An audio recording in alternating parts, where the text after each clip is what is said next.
राजा परीक्षित को 7 दिन में मरने का श्राप लगा है। एक बात कहें बंधुओं, सब लोग इधर देखिए।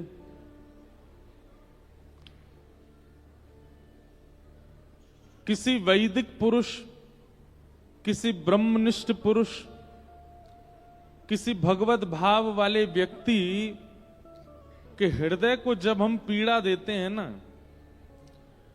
उसको बोलना नहीं पड़ता, उसके बोलने से श्राप नहीं लगता।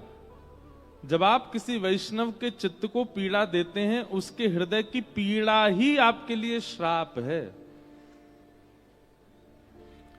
कोई नित्य नाम जप करता है, नित्य श्री जी की सेवा में रहता है, किशोरी जी की बड़ी आराधना करता है, वैष्णव का ये स्वरूप होता है कि उसको कितनी भी पीड़ा मिले, वो अपने मुख से आपको कभी गलत नहीं बोलेगा। पर यदि कोई ब्रह्मनिष्ठ है और आपकी क्रिया उसको पीड़ा दे रही है, तो निश्चित है कि आपको श्राप अपने आप लग जाएगा। वो देगा नहीं, वो बोलेगा नहीं, आपको लग जाएगा।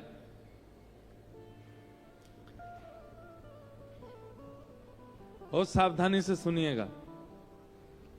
भक्तिमती मीराबाई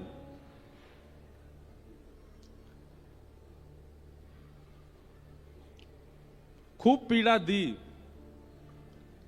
जब विवाह के बाद उनके पतिदेव का भगवत धाम गमन हो गया, उसके बाद उनकी ननद, उनके देवर, सब ने मिलकर के खूब पीड़ा दी मीराबाई को।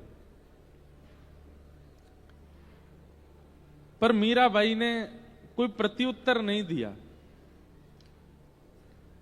एक समय आने पर जब पीड़ा मीरा से अधिकों को होने लगी, मीराबाई को मारने के लिए विष बनवाया एक वैद्य के द्वारा, पर मीराबाई पी गई, कुछ हुआ नहीं उनको, तो वैद्य को ही विष पिला दिया। तब मीराबाई को कष्ट हुआ कि मुझे पीड़ा दी जा रही थी तब तक तो ठीक था, लेकिन अब मेरे अलावा औरों को भी कष्ट दिया जाता, अब मेरा यहां रहना ठीक नहीं।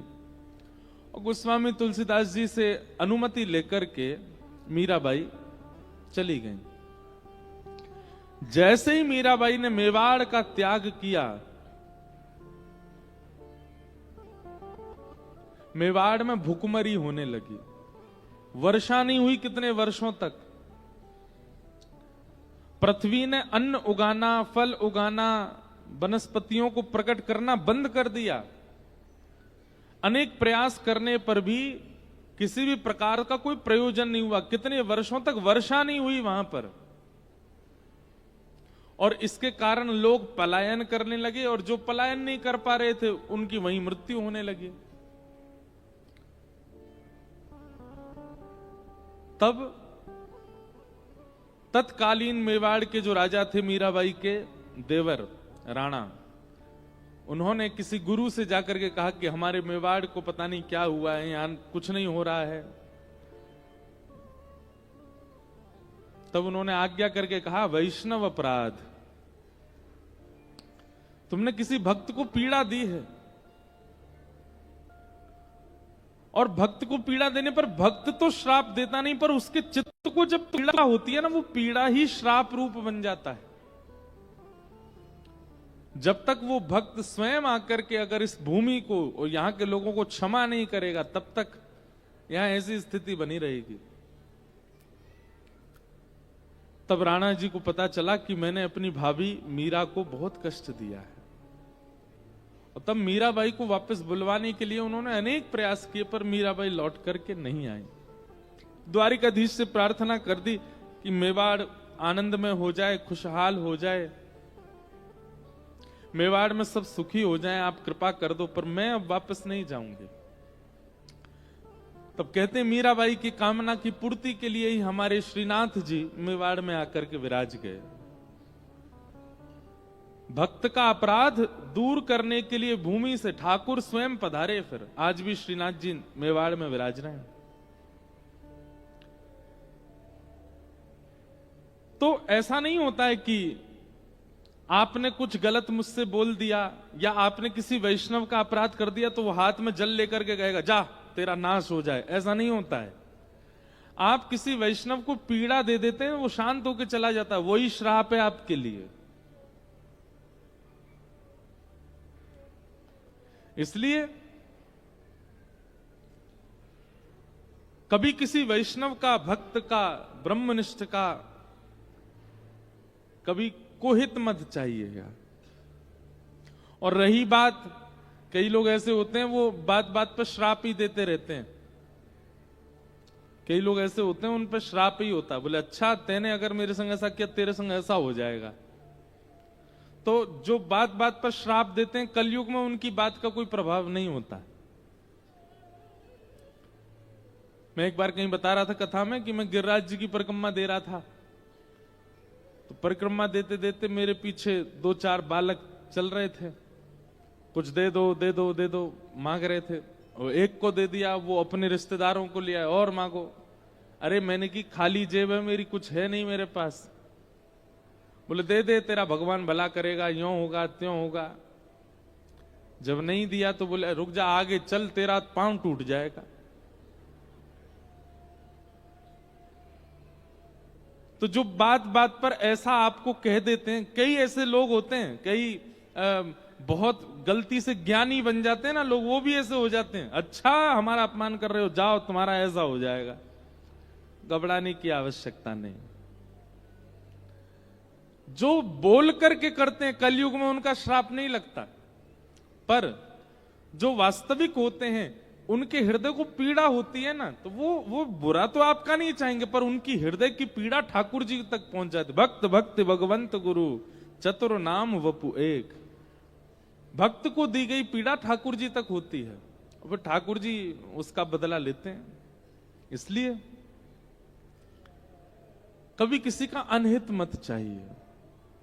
आपको कोई बात बुरी लगे आप कह दीजिए, आप उससे उसका समाधान ले लीजिए, पर किसी का अनहित मत करिए, क्योंकि कलयुग में श्राप बोल करके नहीं दिया जाता है। पीड़ित हृदय ही श्राप है कलिकाल में। राजा परीक्षित को श्राप लग गया 7 दिन में मरने का। तत्पश्चात गंगा के तट पर राजा परीक्षित गए, अनेक संत वहां उपस्थित थे। सबसे राजा परीक्षित ने प्रश्न किया कि महाराज जल्दी मरने वाली की मुक्ति का उपाय बताइए। तब कोई भी राजा परीक्षित को समाधान नहीं दे पाया। उस स्थिति में वहां पर आगमन हुआ श्री शुकाचार्य जी महाराज का। तत्रा भवद भगवान व्यासपुत्रो यदच्छया गामट मानो नपेक्ष अलक्षलिंगो निजलावतुष्टो व्रतस्य बालैरवधूत भेष। सुखदेव जी का आगमन हुआ। सुखदेव जी की एक पहचान बताइए क्या? प्रेमना पठन भागवतम सनई सनई। सुखदेव जी कैसे हैं? बोले चलते फिरते उठते बैठते बस उनके मुख से भगवान नाम भागवत के श्लोक ही प्रकट होते रहते हैं। आपने ऐसे कोई महापुरुष देखे हैं जिनके मुख से भगवान नाम ही निकलता? कुछ भी बात करो वो ठाकुर जी के नाम से ही प्रारंभ। हमने 2-3 महात्माओं के ऐसे दर्शन किए। उनसे आप कुछ भी कहो, महाराज जी कब आए? अपने राम रात को आ गए थे। आपने स्नान किया? हाँ, अपने राम ने स्नान कर लिया। आप प्रसाद पाएंगे? अपने राम को भूख नहीं है। अपने राम वहां जा रहे हैं, अपने राम राम कहकर के कई लोग बोलते हैं। भगवान नाम से ही उनका बात चलती है। एक हमारे और महाराज जी हैं, वो भगवान हर बात पर भगवान कहेंगे। भगवान आ रहे हैं, भगवान हम जा रहे हैं, भगवान हम ये, भगवान भगवान। मुख पर एक नाम ठाकुर जी का विद्यमान हो। अब देखो संसार में अगर आप ऐसे रहने लगे ना तो हो सकता है कई जगह आपका उपहास हो, कई लोग आपकी हंसी उड़ाएं। पर एक बात याद रखिएगा, प्रेम में व्यक्ति को परवाह नहीं होती कि कौन क्या बोल रहा है। तो भक्ति में क्यों परवाह होती है? प्रेमी व्यक्ति को परवाह नहीं होती। उसकी माताजी समझाती है पिताजी, ए उस लड़की के चक्कर में मत रहे, ऐसा होगा, देख तो लोग क्या बोलेंगे तेरे बारे में। वो परवाह नहीं करता। प्रेम है तो प्रेम है। लड़की को समझाते हैं उस लड़का के चक्कर में मत रहो, ऐसा है वैसा है, ये करता है। उसको प्रेम होता है तो वो उसको परवाह नहीं होती लोग क्या कहेंगे, लेकिन भक्ति में सबको परवाह होती है। हम तिलक लगा के स्कूल कैसे चले जाएं, सब लोग बोलेंगे। हम कंठी पहन करके ऑफिस कैसे चले जाएं, सब लोग बोलेंगे।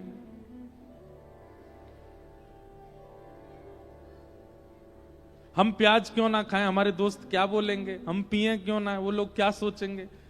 परवाह आपको भक्ति में ही होती है, प्रेम में नहीं होती। जबकि जिस प्रेम में आपको परवाह नहीं हुई है, जिस प्यार में आपको परवाह नहीं हुई है, उस प्यार में कुछ दिन बाद आपका वो प्रेम घट जाता है उसी व्यक्ति से जिसके लिए आपको परवाह नहीं थी। और यहां तो प्रेम सदा वर्धमान होने वाला है, यहां परवाह क्यों होती है।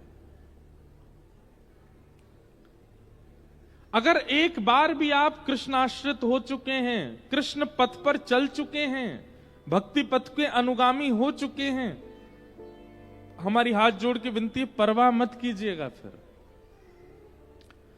शिखा रखने में भाई लोगों को, तिलक लगाने में भाई लोगों को, कंठी पहनने में, धोती पहनने में, बगलबंदी पहनने में, चंदन लगाने में, रज लगाने में परवाह नहीं होनी चाहिए। सौभाग्य है हमारा।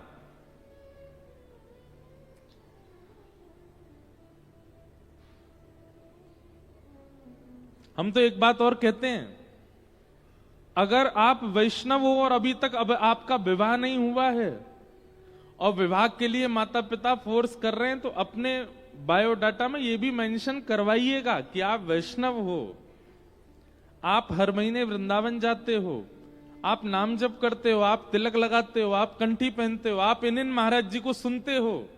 ये सब भी आपके बायोडाटा में आपका वैष्णव स्वरूप भी होना चाहिए। उसको हम छुपा देते हैं, उसको नहीं बताते।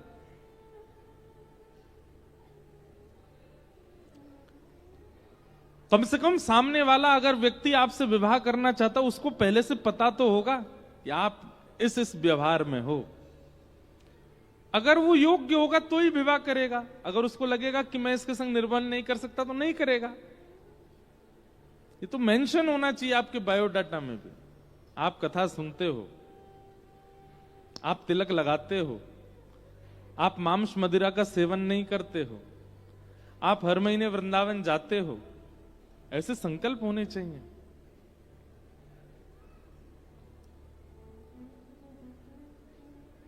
और हम तो एक बात कहें, जैसे कई बच्चों की डिमांड होती है, हमारा जिससे ब्याह हो कम से कम डॉक्टर होना चाहिए, सिविल उसकी नौकरी होनी चाहिए, इतना पढ़ा लिखा होना चाहिए, इतना सुंदर होना चाहिए, ऐसा होना चाहिए, वैसा होना चाहिए। लोगों की डिमांड होती है कुछ, और फिर वो डिमांड अगर दिख रही होती है तो बाकी चीजों को नजरअंदाज कर दिया जाए। चलो ये है, डॉक्टर है, भले ही उसका घर नहीं है, बना लेगा, डॉक्टर तो है, चलो ऐसा है, बाकी की चीजें नजरअंदाज की जाती हैं। अगर आप वैष्णव हो तो आपके होने वाले संबंधी, आपके होने वाले जो, उसमें एक वैष्णव लक्षण तो होना चाहिए। ये पूछिए उससे। अगर वैष्णव लक्षणों से विमुक्त है तो चाहे कितना भी श्रेष्ठ क्यों ना हो, आप विवाह नहीं करो।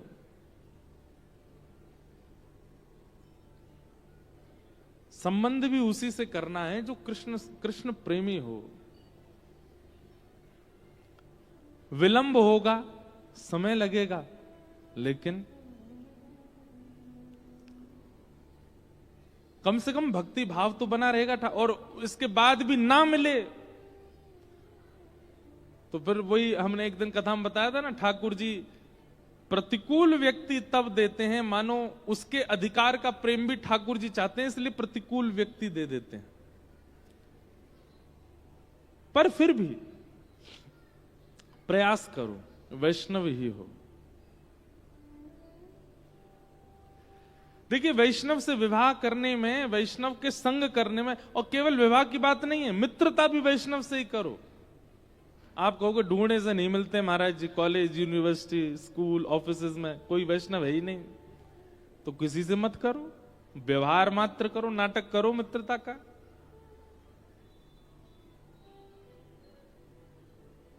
संबंध उसी से बनाना है जो भगवत प्रेम में विद्यमान हो। डॉक्टर डॉक्टर से ही ब्याह करता है, चार्टर्ड अकाउंटेंट से ही ब्याह करता है, इंजीनियर से ही ब्याह करता है संभवतः। वैष्णव कहीं भी कर लेता है, ऐसा क्यों? वो भी वैष्णव से ही करे, वैष्णव से ही मित्रता, वैष्णव से ही विवाह, वैष्णव से ही सारे संबंध।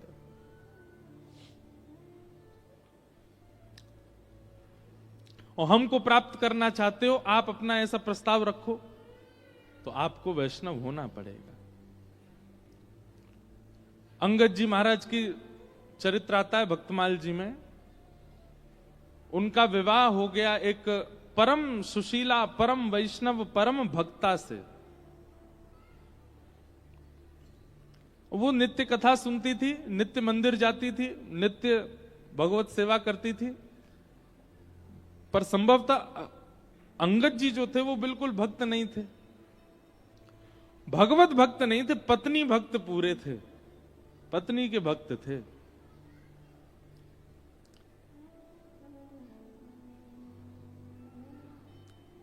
पत्नी के भक्त थे, इसलिए पत्नी ने उनसे 2-3 बातें करवाने का, मैया ये रस्सी यही मारे लगाई कि यहां ना आओ, चलो आ जाओ, लाओ शरबत है हमें वो पिला दो।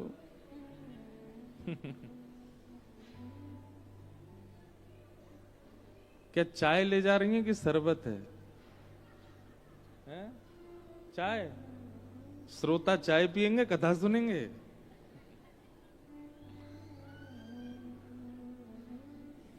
क्या बता रहा था मैं? क्या बता रहे थे हम? अंगद जी, अंगद जी। तो अंगद जी की पत्नी, उसने मन में विचार किया कि ये मेरे तो पूरे भक्त हैं, मेरी आज्ञा पूरी मानते हैं, तो अपनी आज्ञा से ही वो ले जाती थी। अच्छा आप हमसे बहुत प्रेम करते हैं? बोले हाँ चलो आज मंदिर चलो हमारे लिए। तो उनके लिए मंदिर जाते थे, उनके लिए संतों को प्रणाम करते थे, उनके लिए कथा में जाते थे। पर कथा में पत्नी तो कथा वक्ता को देख के कथा सुन रही होती थी, अंगद जी पत्नी को देखते रहते थे। पत्नी पूछती आज कथा में क्या सुना? बोले मैंने तो कुछ नहीं सुना, लेकिन तुम 5 बार मुस्कुराई थी वो मैंने देखा। व्यास जी ने कोई अच्छी बात बोली, तुम मुस्कुरा रही थी, मैं तुमको देख रहा था। बोली हाय राम कैसे हो, पूरे मुझे ही देखते रहते हो। एक बार की बात कि अंगद जी की पत्नी को लगा कि पति तो अब हमारे पूरे आधीन है, भली चलो खुद इतनी भक्ति नहीं करते, हमको रोकते तो नहीं है। पत्नी ने कुछ संत जनों की टोली से कहा कि आप घर घर संकीर्तन करते हैं, आज का संकीर्तन मेरे घर कीजिए। और घर में महाराज महात्माओं की जमात आ गई, सब संकीर्तन कथा करने लगे। तभी अंगद जी लौट करके आ गए। अंगद जी ने जब अपने ही आंगन में संत महात्माओं को कीर्तन करते हुए, कथा सुनाते हुए देखा, क्रोध आ गया। और क्रोध में भर के पत्नी से तो कुछ नहीं बोले, महात्माओं के चिमटा वगैरह उठा उठा के फेंकने लगे। बोले आप लोगों को पूरी दुनिया मिली हुई है, भजन संकीर्तन करना कहीं और आश्रम मठों में जाके करो, मेरा घर मिला था क्या? जाइए चलिए बाहर निकलिए यहां से। निकाल दिया। उसी समय उनकी पत्नी ने संकल्प ले लिया। बोले मैंने एक कुभाव व्यक्ति के साथ में विवाह किया, जिसको ठाकुर जी से कोई संबंध नहीं, ठाकुर जी से कोई प्रयोजन नहीं, पर फिर भी इनका संग इसलिए किया क्योंकि मुझे कभी वैष्णवता में रोका नहीं इन्होंने। लेकिन आज जो इन्होंने किया, वैष्णव अपराध, संत अपराध, वक्ताओं का अपराध, महात्माओं का अपराध, इसके बाद भी यदि मैंने इनका संग किया तो ये उचित नहीं होगा। लेकिन पतिव्रता नारी हूं, छोड़ तो सकती नहीं, क्या करूं? उन्होंने संकल्प ले लिया कि अब जब तक तन में प्राण है मैं अंगद जी की संग रहूंगी, इनको भोजन बना के पवाऊंगी, पतिव्रता नारी का पालन करूंगी, पर अपना मुख इनको नहीं दिखाऊंगी। घूंघट कर लिया। अंगद जी महाराज ने 2-3 बार टोका, आप अपना मुख क्यों नहीं दिखाती? बोले नहीं बस ऐसे ही। 1 दिन 2 दिन 5 दिन हफ्ता भर महीना बीत गया। अब तो अंगद जी बेचारे, वो तो दर्शन ही पत्नी का ही करते थे, रोने लगे। बोले क्या बात है, तुम मुख क्यों नहीं दिखाती हो? पत्नी ने कहा, बोले आपने कभी कथा नहीं सुनी, कभी मंदिर नहीं गए, मेरे कहने से गए, बात ठीक है, पर आपने संतों का अपमान कर दिया, भगवत भजन करने वाले वैष्णवों का अपमान किया। वैष्णव अपमान करने वाला मेरा पति है, इसलिए त्याग तो नहीं करूंगी, पर हां मुख नहीं दिखाऊंगी जब तक प्राण है। अंगद जी इतने व्याकुल हो गए, व्याकुल हृदय से बेचारे अब घर आते हैं, लेकिन उनका मन नहीं लगता। महीने बीत गए पत्नी को देखे बगैर। इतने व्याकुल एक दिन कहीं जा रहे थे तो रास्ते में कहीं कथा चल रही थी। पहले तो मन में अंगद जी के आया, ये कथा नहीं, सब हमारा बर्बाद कर दिया घर में, ये कथा महात्मा संत वैष्णव इन्होंने ही सब आकर के समाप्त कर दिया है। लेकिन आज पहली बार अंगद जी के मन में आया, एक बार जाके सुनूं तो सही, ऐसा क्या बोलते हैं कथा में जिससे मेरी पत्नी ने कथा के चक्कर में, ठाकुर जी के चक्कर में मुझे त्याग दिया। कथा में जाकर के जैसे ही बैठे, थोड़ी देर सुनते सुनते सुनते आज महीनों बाद अंगद जी के मुखमंडल पर मुस्कान आई, नेत्रों से आंसू गिरने लगे। थोड़ी देर बाद ही अंगद जी देखा सब उठ गए। अंगद जी ने पूछा, भाई आप सब लोग उठ क्यों गए? बोले कथा विश्राम हो गई, 4 घंटे होती, हो गई बस पूरी। अंगद जी बोले अब कब होगी? बोले अब कल होगी, इतने बजे से होगी। अंगद जी घर गए, लेकिन आज भूख प्यास नहीं लगी, नींद नहीं आई, रात भर प्रतीक्षा कर रहे हैं कब समय आवे, कब मैं फिर से कथा सुनने जाऊं। ऐसी ललक लगी कथा सुनने की। अब तो अंगद जी महाराज पहले पत्नी नहीं दिखती है इस गम में बड़े व्याकुल थे, पर अब बहुत प्रसन्न रहते हैं। क्यों? अब उनको कथा सुनने को मिलती है। एक दिन नगर में कथा चल रही थी और व्यास जी ने कोई कीर्तन गाया। कीर्तन सुनकर के अंगद जी भाव विह्वल होके खड़े हो गए, नेत्रों से आंसू गिरने लगे, भुजा उठा करके नृत्य करने लगे। उनका नृत्य ऐसा था कि सब उनको देखने लगे। तभी सबसे आगे बैठी थी पत्नी उनकी। किसी ने कहा, अरे देखो ये वैष्णव कितना अच्छा नृत्य कर रहा है। अंगद जी की पत्नी ने पीछे मुड़ करके जब देखा, तो अंगद जी को नाचते हुए जब देखा, बोली ये तो मेरे पतिदेव हैं, ये कथा में। अच्छा केवल नृत्य होता तो ये भी पता चलता आडंबर, पर नेत्रों से आंसू गिर रहे हैं और अविरल अश्रुधार गिर रही है, मुखमंडल लाल पड़ चुका है, कृष्ण विरह व्याप्त चित्त में। उससे प्रतीत हो रहा था कि एक दिन की कथा का असर नहीं है, ये तो लगता है महीनों से मुझे पता नहीं है, ये कथा ही सुनने हैं। आज उनकी पत्नी बड़ी प्रसन्न हो गई। जैसे ही अंगद जी लौट करके आए, उनकी पत्नी ने घूंघट ऊपर कर लिया। अंगद जी महाराज आते ही बोले, देवी घूंघट कर लो, मैं आ गया हूं। बोले नहीं नहीं, अब घूंघट की आवश्यकता नहीं है।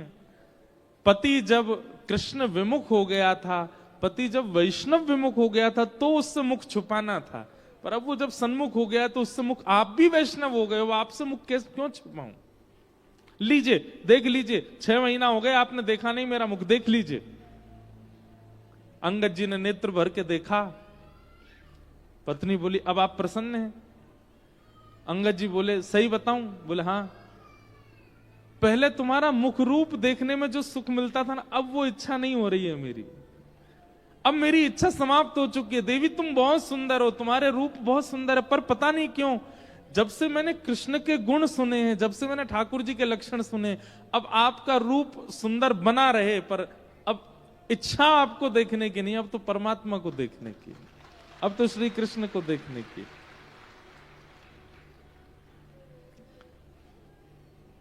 अंगद जी की पत्नी, उन्होंने ऐसा संकल्प लिया कि जिसके कारण उनके पति भगवत युक्त हो गए।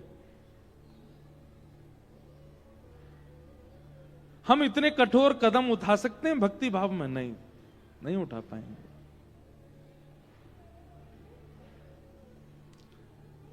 हमने कही ना बात, बाकी संसार की किसी भी क्रिया में हम लोगों को संशय नहीं होता, हम लोगों को फर्क नहीं पड़ता, पर जैसे ही कोई संसार की विमुक्त बात आती है, कोई विपरीत बात आती है, हम सबसे पहले भक्ति छोड़ते हैं, सबसे पहले कथा छोड़ते हैं।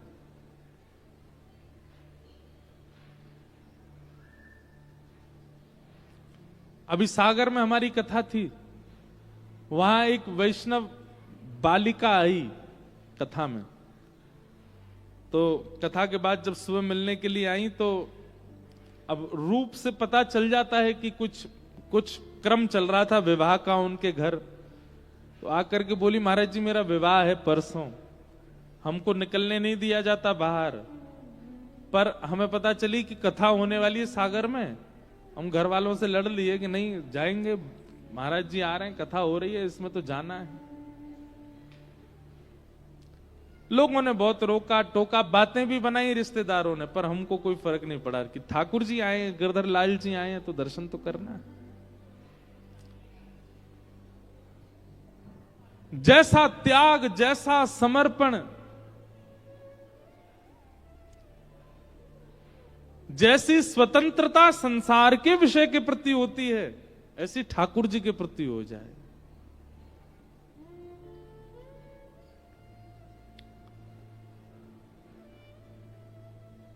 श्री सुखदेव जी महाराज का आगमन हुआ।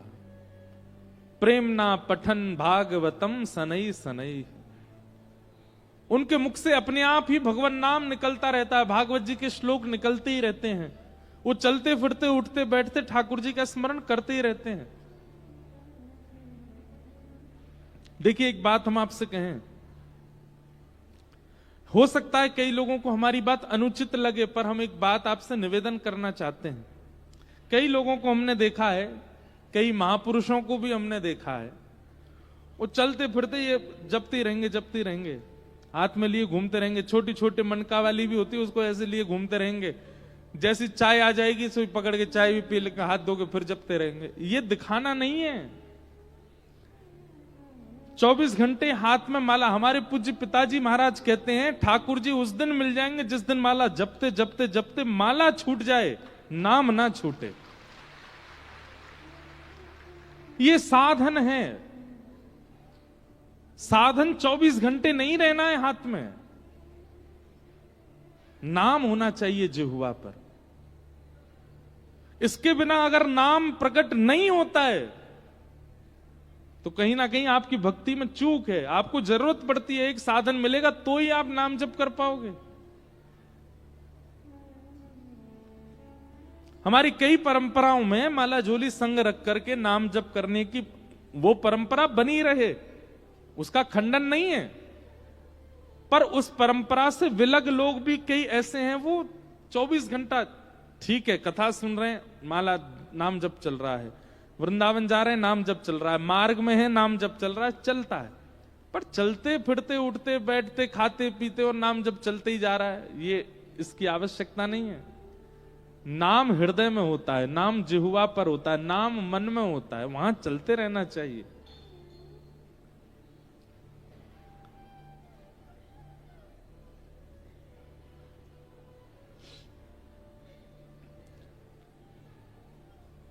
सनई सनई श्री शुकाचार्य जी का आगमन हुआ। परीक्षित जी सन्मुख बैठे थे। परीक्षित महाराज ने चरणों में प्रणाम करते हुए सबसे पहली बात कही कि ये शाम संस्मरणात् पुंसाम् सद्य सुद्यन्ति वै गृहा किं पुनर्दर्शन स्पर्श पाद शौचासनादिभिः।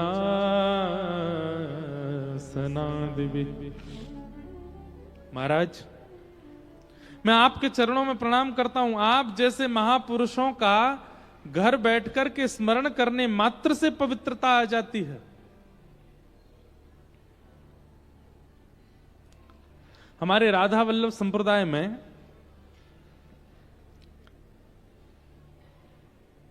सेवक जी महाराज हुए। सेवक जी महाराज, बहुत ध्यानपूर्वक सुनिएगा।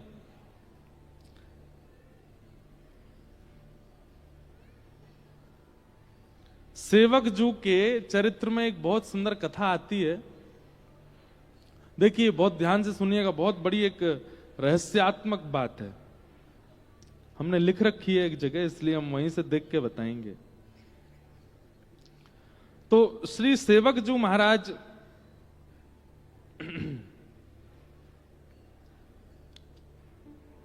जिनका पूर्व नाम था दामोदर दास जी। क्या नाम था? आप जबलपुर के पास के निवासी थे, मध्य प्रदेश में। तो आपके एक मित्र थे चतुर्भुज दास और आपका नाम था दामोदर दास। तो एक दिन की बात है कि श्री सेवक जी नाम इनका बाद में पड़ा, पहले इनका नाम दामोदर दास था। तो दामोदर दास जी, चतुर्भुज दास जी, उन दोनों का सत्संग के प्रति, भक्ति के प्रति, भजन के प्रति पहले से ही बहुत रुझान था। तो कभी भी नगर में कोई संत आते थे, महापुरुषों की टोली आती थी, तो ये दोनों जरूर जाते थे और जाकर के उनके मध्य बैठ करके कुछ चर्चा सुनते थे, उनकी सेवा करते थे।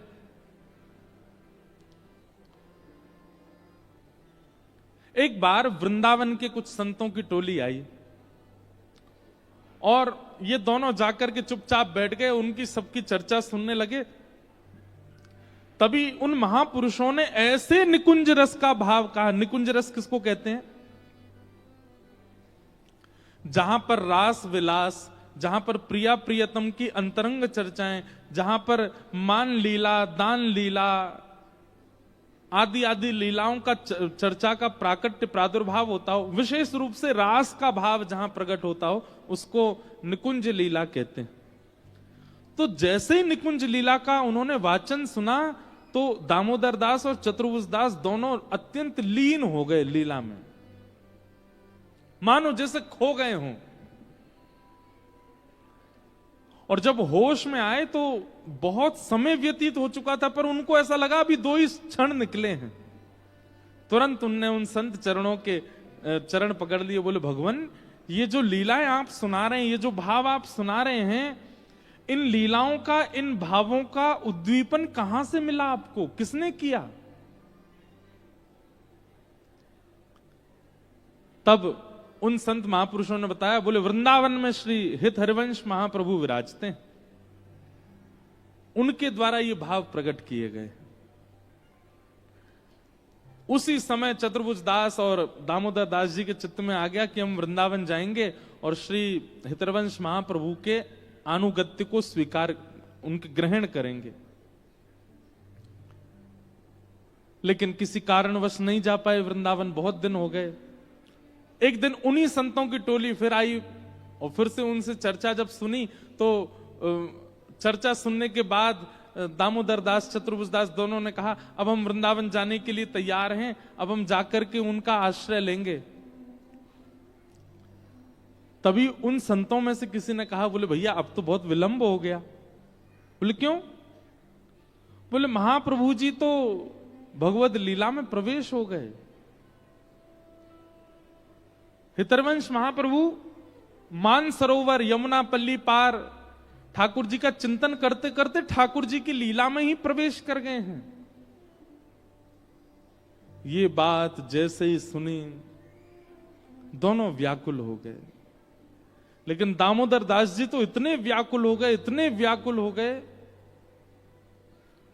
उसी समय ध्यान में चले गए, मानसी में प्रवेश कर गए और महाप्रभु जी का अत्यंत विरह वेदना से चिंतन करने लगे।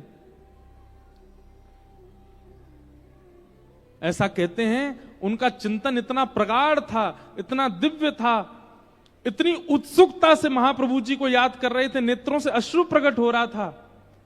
1 दिन, 2 दिन, 3 दिन, 4 दिन बीत गए और 3-4 दिन के बाद तभी क्या हुआ, उस जबलपुर के पास के गांव में जहां के वो निवासी थे, अपने आप श्री यमुना जी प्रकट हो गई, वृंदावन की लता गुल्म पत्र प्रकट हो गए, वृंदावन के सुंदर सुंदर देवालय प्रकट हो गए, वृंदावन जैसी सुगंध प्रकट हो गई, वृंदावन के मयूर प्रकट हो गए, वृंदावन के बानर प्रकट हो गए, ब्रजवासी प्रकट हो गए। एक साथ संपूर्ण वृंदावन का अनुभव उनको होने लगा। वे भूल गए कि मैं कहां बैठा हूं, ऐसा लगने लगा मैं वृंदावन में आ गया हूं। और तभी क्या देखते हैं,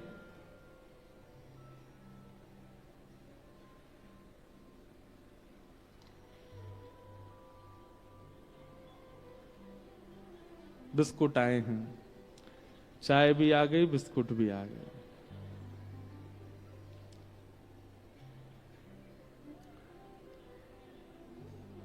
और दे के खिसक ली मैया। बड़े भोले लोग हैं भैया। क्या बता रहा था मैं? हैं? वृंदावन।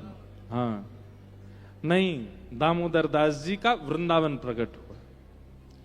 ऐसे हम भूल जाते हैं कथा। अब मेरे मुंह में पानी आ गया कि मैं बिस्किट खाऊं।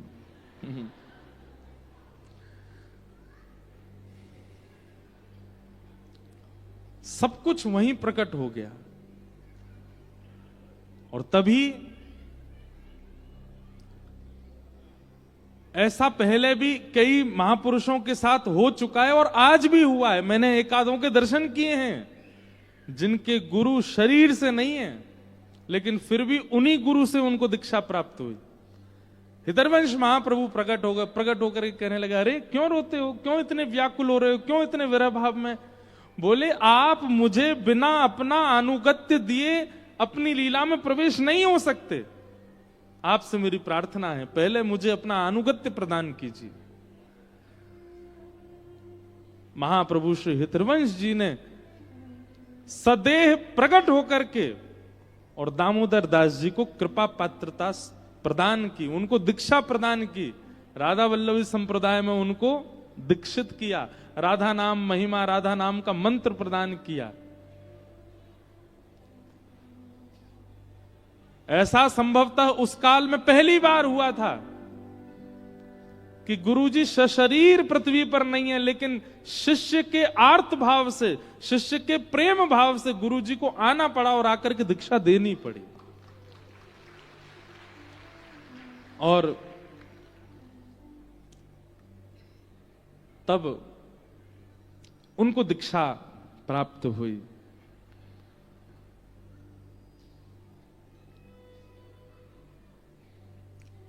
तब उन्होंने महाप्रभु जी के वर्णन में सेवक वाणी का संकलन किया। हमारे राधा वल्लभी संप्रदाय में हित चतुराशी जी, 84 जी और सेवक वाणी, इन दो का पाठ होता है।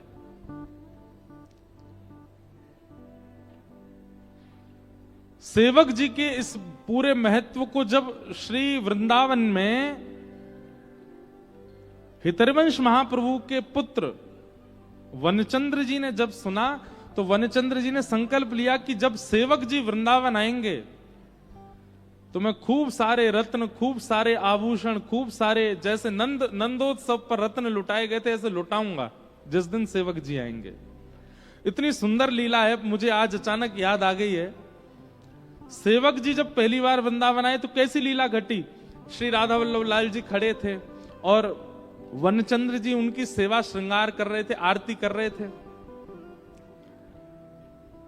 तो सेवक जी जब वृंदावन आए तो सेवक जी ऐसा रूप धारण करके आए, रज आदि लगा करके, बिल्कुल सामान्य से वस्त्र धारण करके कि कोई पहचान ना ले, क्योंकि उनको पता चल गया था कि वृंदावन में ऐसी घोषणा हुई है, जिस दिन मैं वृंदावन जाऊंगा उस दिन राधा वल्लभ जी के रत्न कोष से रत्न लुटाए जाएंगे। उनको इस बात की उनको अच्छा नहीं लग रहा था कि मेरे जाने से ऐसा नहीं होना चाहिए, मैं तो एक सामान्य सेवक हूं। तो सेवक जी जैसे ही वृंदावन आए, कोई उनको पहचाना नहीं। राधा वल्लभ जी के मंदिर में आके इतनी भीड़ में ही आके खड़े हो गए, तब भी उनको कोई नहीं पहचाना। सेवक जी बोले, अच्छा कोई पहचाने ना, हम चुपचाप दर्शन करके चले यहां से। वृंदावन श्री वनचंद्र जी राधा वल्लभ जी की सेवा कर रहे थे, तभी राधा वल्लभ जी अपने नैन की ये पुतलियां हिलाने लगे ऐसे ऐसे।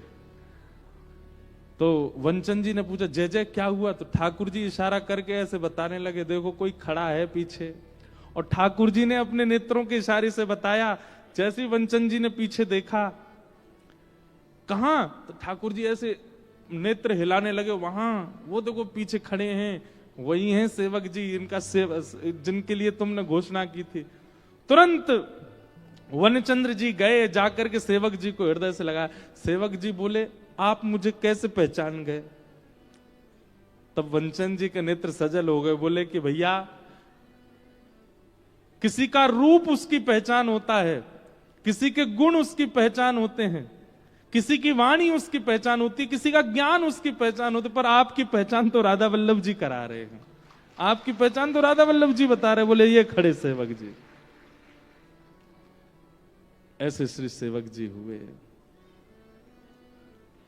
और फिर सेवक जी ने कहा, देखिए मैंने सुना है कि आपने घोषणा की थी कि मेरे आने पर आप राधा वल्लभ जी के रत्न कोष को लुटाएंगे।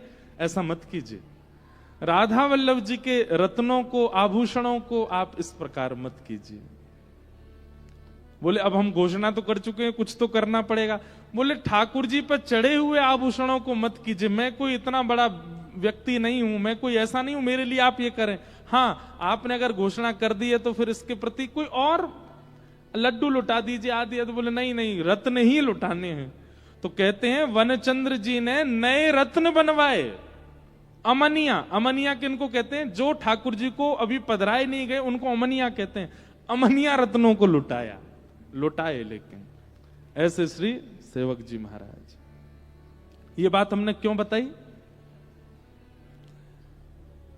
महापुरुषों के प्रत्यक्ष दर्शन हो, सामने बैठ के दर्शन हो, उनको प्रणाम करने को मिले, उसी से ही आपको आशीष मिलता है। नहीं, महाप्रभु शरीर से नहीं थे, फिर भी दामोदर दास जी को दीक्षा देकर के सेवक जी बना दिया।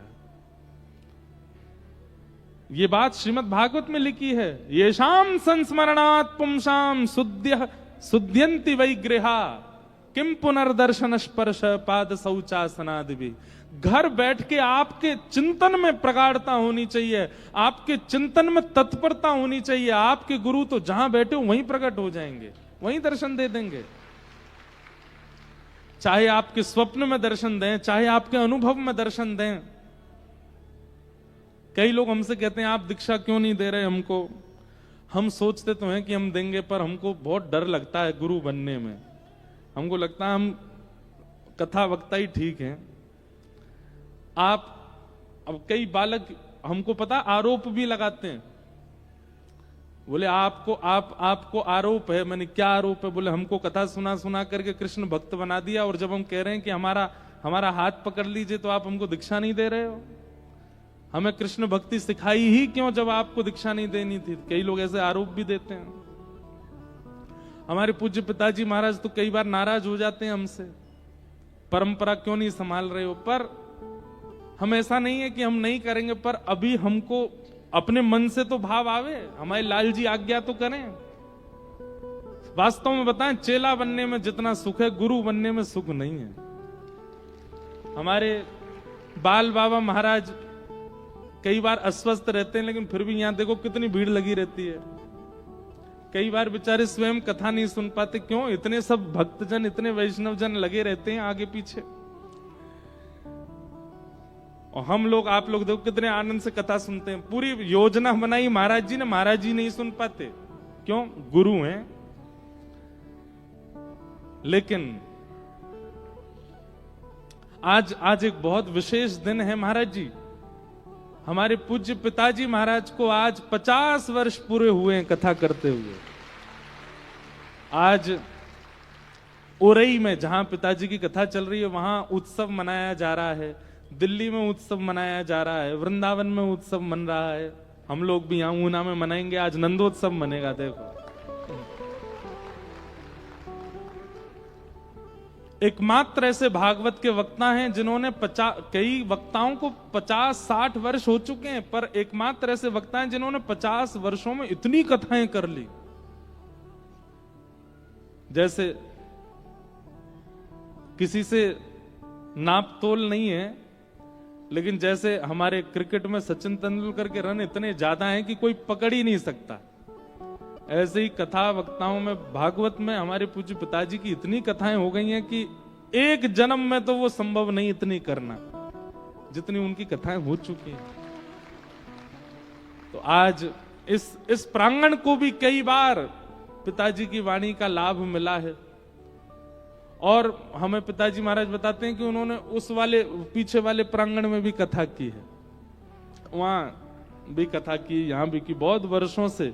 और हम पिताजी महाराज की आज्ञा से ही कथा करने आते हैं ऊना में। हमारे महाराज जी से बहुत स्नेह है पूज्य पिताजी का। आज उनके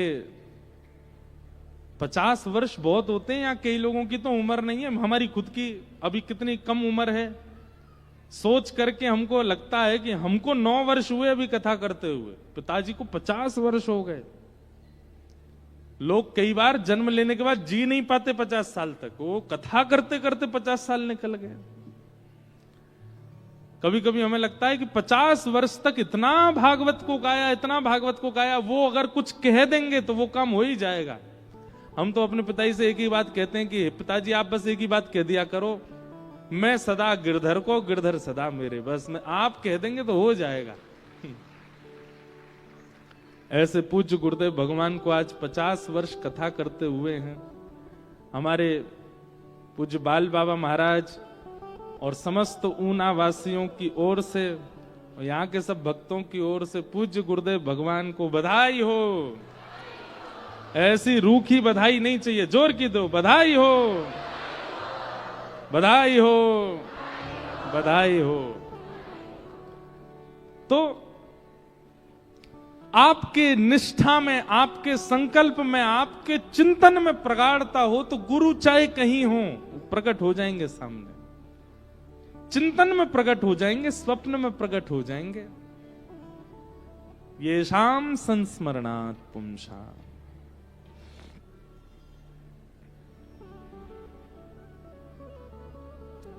किम पुनर्दर्शन स्पर्श पाद शौचासनादिभिः। राजा परीक्षित सुखदेव जी से कह रहे हैं कि भगवान आपका स्मरण मात्र पवित्र कर देता है, आप प्रत्यक्ष सामने बैठे हैं, मैं क्या करूं, मैं आपके चरण छू लूं, मैं आपको वंदन कर लूं, उसी से ही मेरा उद्धार हो जाना है।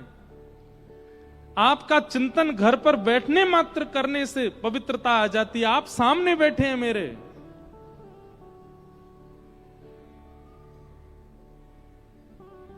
तुम सामने हो मेरे, किस बात की कमी है। तुम सामने हो मेरे, किस बात की कमी है। किसी और वस्तु की अब परवाह भी नहीं है।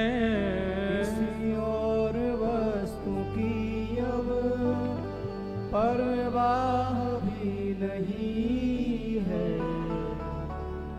किसी और वस्तु की अब परवाह भी नहीं है। किसी और वस्तु की अब परवाह भी नहीं है। तेरे साथ से गुलाम अब गुलफाम हो रहा है। तेरे साथ से गुलाम गुलफाम हो रहा है। तेरे साथ से गुलाम अब गुलफाम हो रहा है।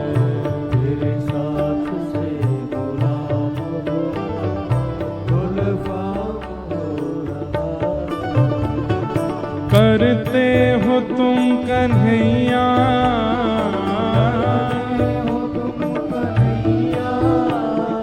करते हो तुम कन्हैया,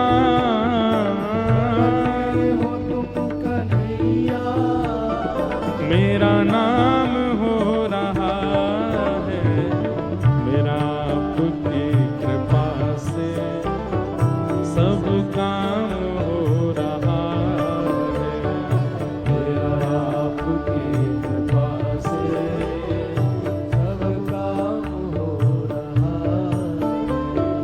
मेरा आपकी कृपा से सब काम हो रहा है। मेरा आपकी कृपा से सब काम हो रहा है। ओ करते हैं तुम कन्हैया, तुम कन्हैया, करते हो तुम कन्हैया,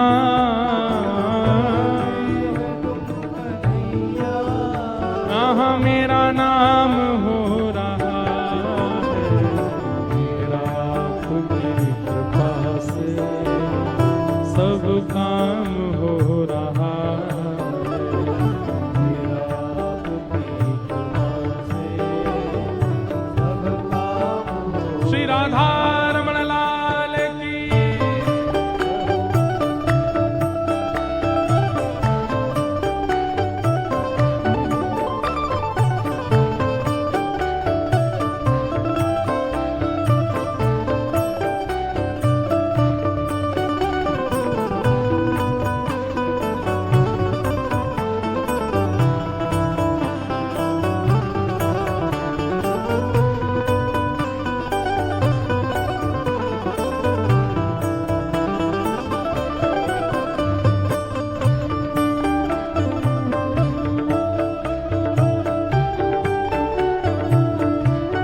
नहीं हूँ काबिल, तेरा पार कैसे पाऊं।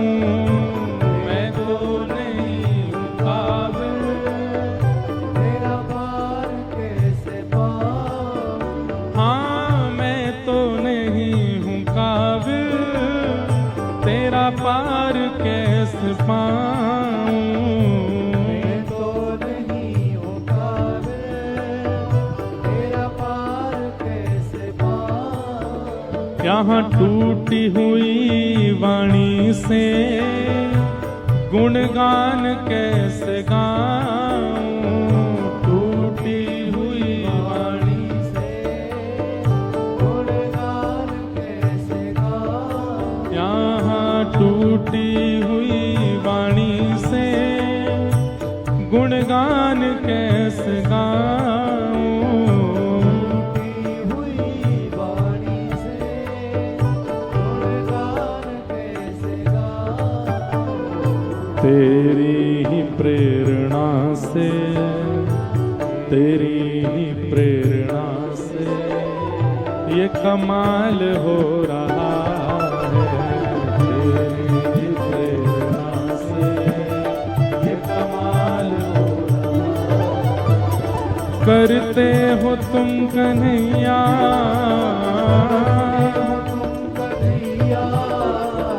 करते हो तुम कन्हैया,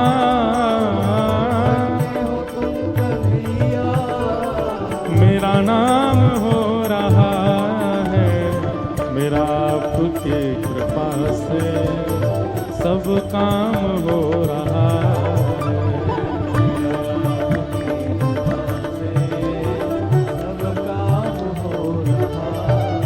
हो करते हैं मेरे सद्गुरु, करते हैं मेरे सद्गुरु, करते हैं मेरे साहिब, मेरा नाम हो रहा है। मेरा आपकी कृपा से सब काम हो रहा है। मेरा आपकी कृपा से सब काम हो रहा। बोलो सद्गुरुदेव भगवान की।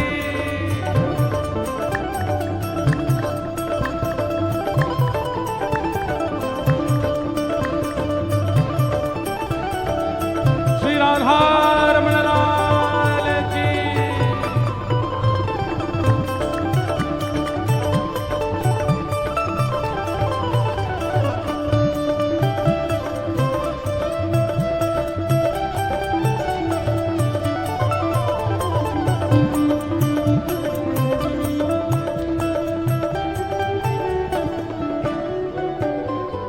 पतवार के बिना भी मेरी नाव चल रही है।